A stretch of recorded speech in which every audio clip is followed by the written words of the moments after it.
Hello everybody, welcome back to my channel and welcome to the Dela Spa. Today we are giving my plants a full spa treatment and I'm really excited about it because they could really use some tender loving care. We are going to start off our spa adventure with some water because when you walk into a spa there's going to be some sort of fruit infused water and we are going to start with this water that is not infused with anything. There's a few plants back here that have not been watered still since I left on my trip in November, end of November. And I walked into this room and I saw my Splendid and I audibly gasped because the 3 lower leaves are like cashed out and I'm really sad about it. But this happened basically just because I forgot that I didn't water it yet. So, you know, really sucks. Probably means I'm gonna have to propagate and restart it. I mean, I don't necessarily have to, but I don't love having like a long empty stem on a plant. So I feel like I'm gonna need to, but before I water it, I want to just inspect these leaves that died just to ensure that what was the culprit was the non-watering and not a pest, because I had another leaf on one of my plants that died that looked a little suspicious to me. So I'm just going to quickly inspect this. And what I do when I'm inspecting for pests is I just literally just look at the leaf. Look at the surface of the leaf. Usually the back of the leaf will tell you a lot more than the front of the leaf because particularly spider mites love to chill back there. But I don't see anything. I think this really is just from my neglect.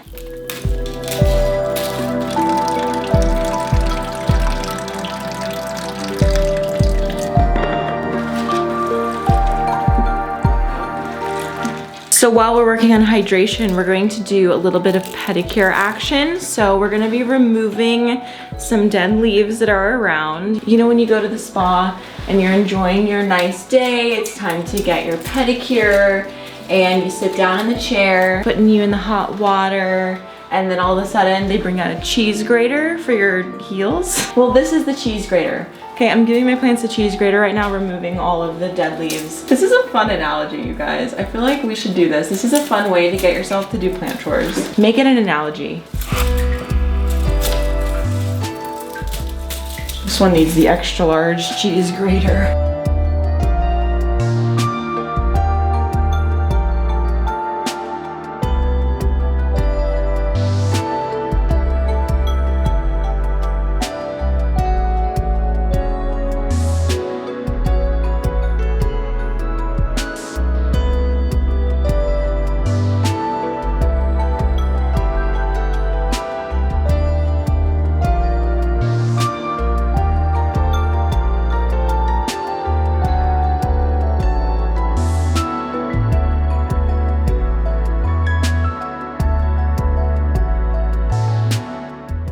Welcome to my bathroom where we are doing our next treatment, which is facials. And these plants have not been taken care of since I brought them inside for the winter, which was a long time ago, but they're holding up really nicely and I'm very glad to see that, but they definitely need a little bit of a leaf shine and a water. Our facial material today is water and lime juice.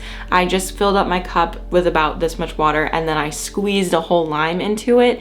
Really, I don't think you need to use a whole lime, but I opened up the lime and I didn't have any other uses for it, so I just used the whole thing. And then I have a microfiber cloth. And the reason that this works is that the citrus in, the acid in the citrus breaks down hard water. So if you have any hard water spots on your leaves, that's a really easy way to get rid of them. I don't think that there's any hard water deposits on these leaves, but I still like to do this mixture just because I think that, well, number one, it smells nice and it just works really well to make the leaves super shiny. So I'm gonna go around with my rag and mixture and I'm going to wipe down every single leaf on these plants. It's gonna take a while because there's a lot, which is a good thing. We love having lots of leaves on our plants. But actually, you know what? I should water it first and then do the leaves because while the water is all draining out, I could be washing the leaves. See, efficiency, even in the spa.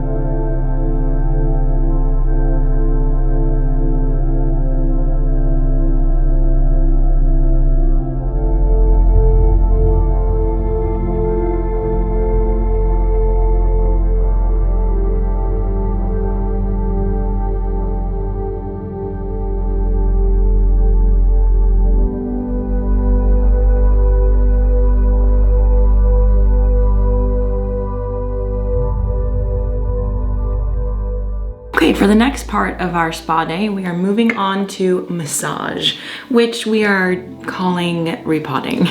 There were quite a few plants that needed attention in the drink department, so that took a little bit longer than expected, and we had a little bit of a spill. This plant fell off the wall.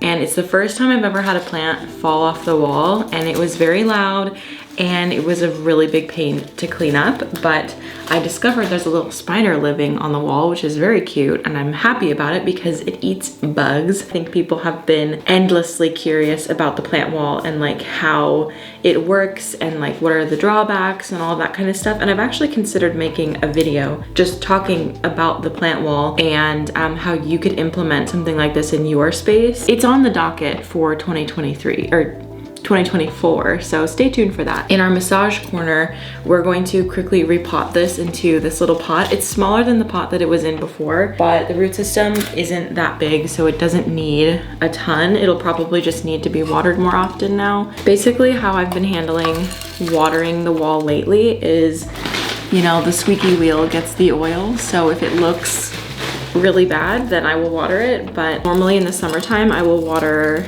everything. Mostly when like things start looking thirsty, I'll just start watering everything. There's a few plants up there that can handle drought a lot better, so I just kind of, in the winter time especially, let them just kind of ride out the drought a little bit. Not like the best advice, but it does help me to sort of take a small break and like manage still having all of those plants. And also my life is a little chaotic right now, so I need a little bit of time between waterings. So I think that I'm watering about every 10-ish days a couple of plants. Actually, it's more often than that. Like every day I'll come in and water a few. Usually I'll do like 1 or 2 watering cans worth of watering, and either I'm not able to water any more than that because of outside factors like my kid, or I'm just kind of done with watering. I don't want to do it anymore after that, so I'll stop. But I've been trying to do that more than doing like these huge long watering sessions because it honestly just isn't possible anymore. That's a big part of like how my plant routine has changed since having a baby. I kind of was doing that a little bit when I was pregnant just because it was hard to be on my feet for so many hours.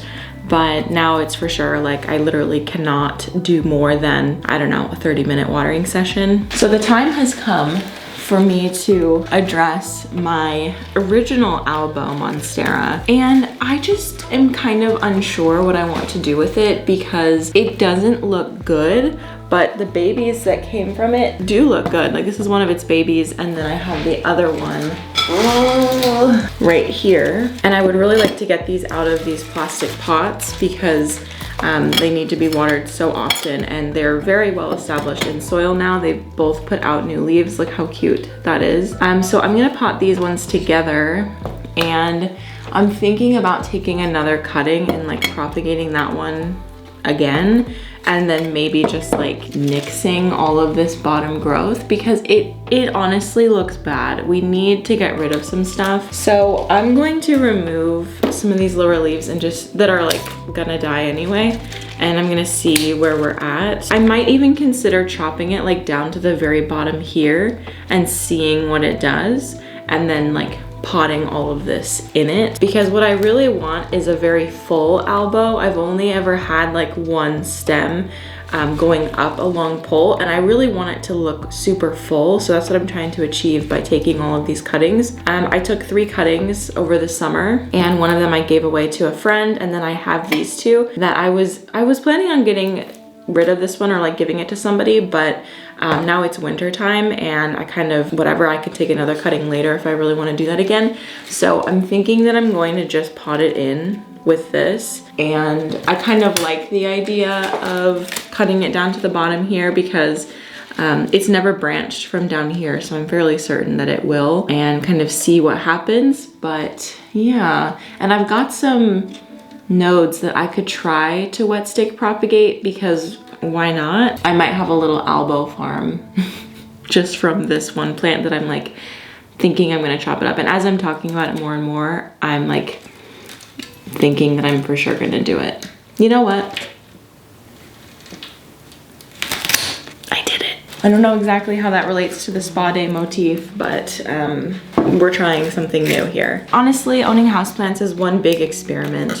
Now, obviously these look really bad. They look worse because the plant is thirsty, but I'm going to check out what this root system looks like under here. Oh, honestly, that's not as developed as I thought it was going to be. So I think we can continue using this pot. I don't know, actually. We're gonna use this pot, which is definitely a step up, but there's a lot more plant matter going in it. So I'm thinking it'll be okay.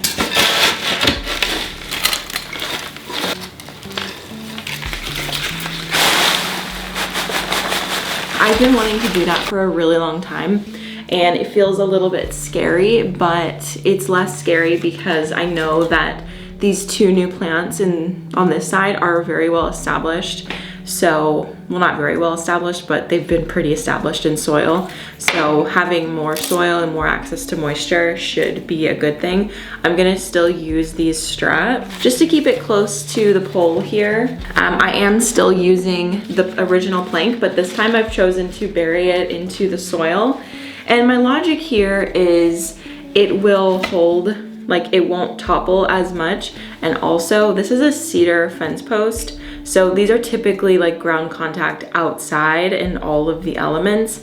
And so I don't think that it's going to rot very quickly. The soil, while it does get moist, it's not that often and it doesn't last that long because this is the De La Tank soil. It's very porous. It doesn't hold on to moisture in like a heavy way. It holds on to moisture in the cocoa chips and in the pumice. So it's not like it's gonna be like a slushy in there. I'm not super worried, but I will definitely keep you updated if it does end up rotting. The pieces of wood that I had in here before, like the little stakes that I stapled to this wood plank to like shove into the pot, those did rot off and it was causing this to be really unstable. So I'm hoping that this will still be an okay solution. And we're going to give her back her little accessory. I have this little mushroom topper in here.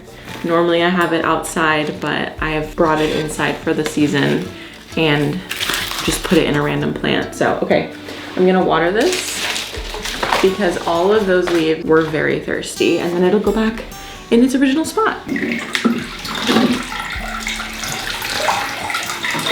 The second thing that I want to address is this whole situation. So we've got some like wet sticks down here that I am going to wet stick propagate just to see what happens. I don't want to cut too close to the node just in case any sort of like rotting happens at the ends here. But basically this is a wet stick. People sell these for a lot of money, or at least they used to. I don't know if they still do. I'm not going to be doing that, but I will put these into my little prop box and see what happens with them. And then we have this whole section, which I don't know because I've cut in this area like a few times, so I don't know if anything will come of it. But what I'm going to do is for sure cut here, and then this will be a new plant. I'll put this part into whatever I'm propagating with. I'm pretty confident that that will do just fine. Again, this plant is like super dehydrated. I have neglected it badly, but yeah, and then this cutting looks really ugly, but I might just cut that off because I hate looking at that crusty. It's a combination of this leaf just being like very old and also thrips, I think made a lot of it worse. Okay, so these two will get propagated and hopefully eventually I can plant them back into the original plant, but it'll take some time, I think. But once that happens, that will be 5 stems of from one plant, and so hopefully that will make it very, very full. Here's where this is gonna come in handy. This is a pot that I recently got that doesn't have drainage, which we want in this situation, and I think I'm gonna reuse this and pop it in there.